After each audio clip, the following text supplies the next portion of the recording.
was faster and faster. MotoGP is growing. We're seeing more races, more pressure, more demands. But here's the question: who's representing the riders? Because the sport is moving fast forward and the people taking risks do not seem to have a real voice. We're heading into a new phase of MotoGP, a brand new 5-year agreement. So this week I want to ask, what does it actually mean for the riders? And more importantly, who's speaking for the riders? In MotoGP, when things go wrong, riders don't just retire from races, they get hurt. And more often than that, they come back before they're fully fit. We've seen it time and time again. Marc Marquez riding through injury. Furman Aldeguer this year coming back after a serious leg injury. And Maverick Vinales trying to manage shoulder injuries over multiple rounds. And that's not acceptable that's not exceptional, I should say, in MotoGP. That's normal. And don't forget, if you're enjoying the content with Antone, why not subscribe? It's free and it really helps the channel.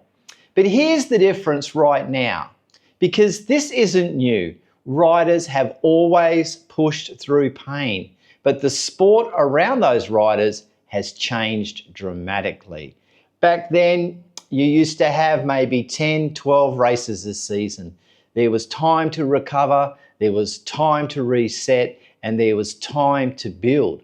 But now, what have we got? We're looking at over 20 rounds per season, plus sprint races and the Grand Prix, and that changes everything.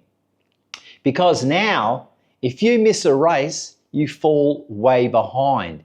If you're not fully fit, you still ride. Okay, if you don't ride, then maybe you get criticised. Look at the change of tone with KTM about Maverick Vinales. Will he even be on the grid next year because of his injuries? Because if you're not performing, that's the kind of pressure that starts to build on the riders immediately. And that's where intensity shows up. Look, the calendar and demand. Pedro Acosta recently interviewed. He said the calendar isn't slowing down. It's getting more intense. Back-to-back races, limited recovery, and going straight into performance. Even riders like Pedro have talked about how relentless it feels. You arrive at the race weekend and immediately you've got to go into qualifying mode. There's no reset anymore. There's barely time to do a setup phase in each of the Grand Prix. So now the question changes.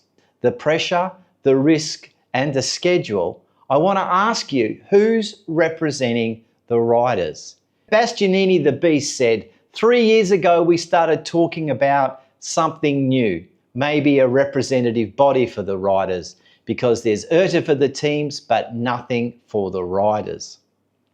The manufacturers have a voice, MSMA. The championship has a direction under Liberty and Dorna, but the riders, they're not always unified and they don't always speak from the same voice or platform.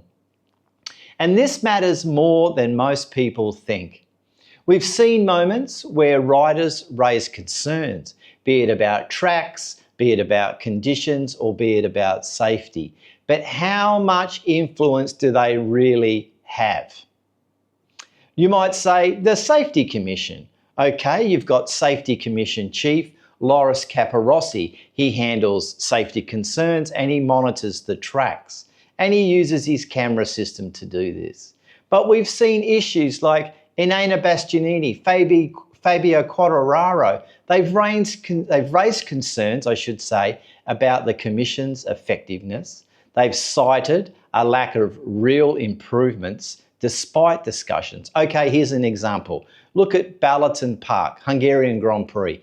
The nasty crash at turn 13 and that tight chicane. Enea Bastianini fell off and he slid from one corner right across the track into the other. A lot of time they talk about things. Now this one's been highlighted. Do you think anything is going to change? Because the sport is evolving, MotoGP through Liberty and the growth is becoming more structured. We've talked about the calendar. more consistency in what they expect from the riders. Even now, we've got discussion about reserve riders and a deeper team system. Because as the sport grows, it becomes more organised, more predictable, and a must-show event on the TV screens. Media deals are huge. But the one thing that isn't predictable, that's right, it's the rider. They are a constant risk in the system, but they're the most important part of that system. The balance in MotoGP has to get it right. If the calendar expands and the demands keep increasing and the formats become more demanding, then the support around the riders, it has to evolve as well as the rest of the system changes. Because growth in MotoGP, that's not a problem. But it has to stay aligned with the riders because they're the ones taking the risks every time they get on the bike, every weekend, every Grand Prix. Because at the end of the day, the riders just aren't part of the show. They are the show. Anyway, what did you think? Do you think the riders should have more say in the future of MotoGP? If so, how should they do it? Who can they do it with? What should they do in terms of forming and what should they do about safety? Or is it just being accepted as part of the sport? Why don't you let me know down in the comments? And as always, if you've enjoyed this episode, then give it a thumbs up. If you're brand new here, welcome. Why don't you subscribe and why not share this video around? And as always with Antone, data, not noise. Okay, thanks for watching this week. Look forward to talking to you again real soon. Okay, bye-bye.